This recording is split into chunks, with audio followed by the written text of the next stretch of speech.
बहुत सारा भेदभाव हो रहा है ना, शिक्षा से दूरी रखा जा रहा है। तो देखिए यहाँ पर क्या बोल रहा है, हास्यकरण का जो डिफिनीशन है, जो परिभाषा है, जब समाज के लोगों या समूह को मुख्य धारा से अलग कर दिया था। अभी बताया आपको कि आप लोग यहाँ सभी लोग हैं, अब कुछ लोग को अलग कर दिया जाए और उन्हें संसाधन मतलब रिसोर्स, जैसे कि उनको खाना नहीं दिया जाए, खेलकूद में भाग नहीं दिया जाए, तो संसाधन, अवसर मतलब क्या हो गया, मतलब यहाँ शिक्षा में अवसर हो गया, काम में अवसर हो गया।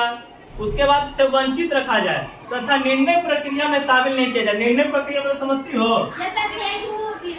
निर्णय प्रक्रिया मतलब डिसीजन। जैसे तुम लोग यहाँ भी संसद, बाल संसद का कोई है यहाँ पर? थोड़ा तुम कौन मंत्री हो? प्रधानमंत्री है। तो ये क्या करती है, तुम लोग का नेतृत्व करती है ना, लड़की लोग का आवाज रखती है, जो प्रॉब्लम होता है उसको प्रिंसिपल मैम पास रखती है, ये डिसीजन लेती है ना। लेकिन और लोग तो डिसीजन नहीं ले सकती है, तो उसको क्या वंचित हो गया ना। अब क्या करेगी, सबको मिला के उसका राय पूछेगी, सजेशन पूछेगी कि हाँ क्या मम्मी पापा है, ठीक, तो तुम लोग से कुछ भी डिसीजन लेते हैं तो तुम लोग से पूछते हैं कि बेटी या बेटा हम ये काम कर रहे हैं, तो पूछते हैं, कुछ डिसीजन लेते हैं ना। तुम लोग सोचते हैं कि पापा तो कुछ नहीं पूछते हैं, लेकिन किसी पापा में पूछते हैं कि बेटा हम एक चीज कर रहे हैं, कैसा रहेगा, तो हाँ ठीक रहेगा पापा, उसको भी अच्छा लगेगा, तो चलो मेरा डिसीजन का कोई महत्व है। तो वैसे लोग भी जो डिसीजन नहीं ले पाते हैं, उनको डिसीजन लेने का अधिकार, क्या आप देखिएगा गरीब लोग को, उसका कोई सुनता है? अमीर आदमी का देखिए सब सुनता है, गरीब लोग को कोई पूछता है?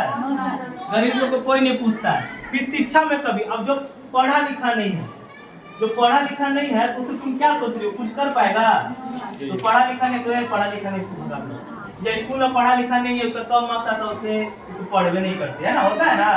अब उस लड़की को अगर ऐसा बोला जाए कि तुम पढ़ती नहीं हो, तुम्हें कुछ आता है, तो उसमें क्या हीन भावना आएगा ना, अपने आप को अलग मानेगी ना तुम लोग से। तो एक ये भी कारण है भेदभाव मतलब वही कि तुम ऊंचा जाति को, नीचा जाति को, तुम्हें पढ़ने नहीं आता। यहाँ भी छुआछूत भी होता है। अब जैसे फिर एक एग्जाम्पल देते हैं, इसको नेगेटिव नहीं लेना। अब जैसे डोम समाज होता है, बगल से जाता तो तुम लोग क्या करती हो, साइड हो जाती हो ना। तो क्या उनके साथ तो भेदभाव कर दी। संविधान क्या बोलता है, एक कानून सबके लिए, तो उसको भी अधिकार से मिला हुआ जो तुमको मिला हुआ, लेकिन वहाँ क्या करती है, भेदभाव करती है। फिर क्या, संसाधनों का जबरन विस्थापन। अब देखो, अभी बहुत सारा न्यूज में भी तुम लोग देख रही होगी कि जंगल को काटा जा रहा है ना। अब जो जंगल को काटा जा रहा है, तो आदिवासी समाज कहाँ जाएगा? आदिवासी समाज तो रोड पर आ जाएगा। उसका जो आर्थिक नुकसान होगा, जो वो जंगल से जड़ी बूटी लाता था, जो वहाँ जंगल उसका घर था, हम लोग तो सब छीन ले रहे हैं। क्यों? क्योंकि संसाधन लाना, वहाँ पहाड़ खोदेंगे तो मिनरल्स निकालेंगे, खनिज पदार्थ निकालेंगे, तो ये सब भी कारण है। अब देखिए हास्यकृत वर्ग कौन कौन से इसका शिकार हुए हैं, कौन से लोग शिकार हुए हैं? आदिवासी। अब देखो आदिवासी समाज तो शिकार हो गया, तुमने उनका जंगल छीन लिया, उसका क्या हो गया, वो शिकार हो गया। अल्पसंख्यक मतलब क्या होता है, बहुत कम। अल्पसंख्यक मतलब बहुत कम, बहुत लिमिटेड। तो अल्पसंख्यक समाज में भी कुछ लोग आते हैं, जैसे क्रिश्चियन आते हैं, बौद्ध आते हैं, जैन आते हैं, ठीक है, तुम्हारा पंजाबी लोग आते हैं। तो क्या अल्पसंख्यक मतलब बहुत कम उनका मार्जिन है, बहुत कम लोग हैं वो। उसके बाद है दलित, SC और ST जानती हो ना, मतलब नीचा वर्ग, SC ST। फिर महिलाएं आती है, कैसे आती है बताओ? सर महिलाओं को मतलब नौकरी से ज्यादा अवसर नहीं दिया जाता है। हाँ, एक एग्जांपल और देते हैं। देखो बगल में कहीं घर उर बनता है, तो देखियो लेबर लोग रहता है, मजदूर लोग गिट्टी बालू उठाता है, उसमें महिलाएं भी रहती है और पुरुष भी रहते हैं।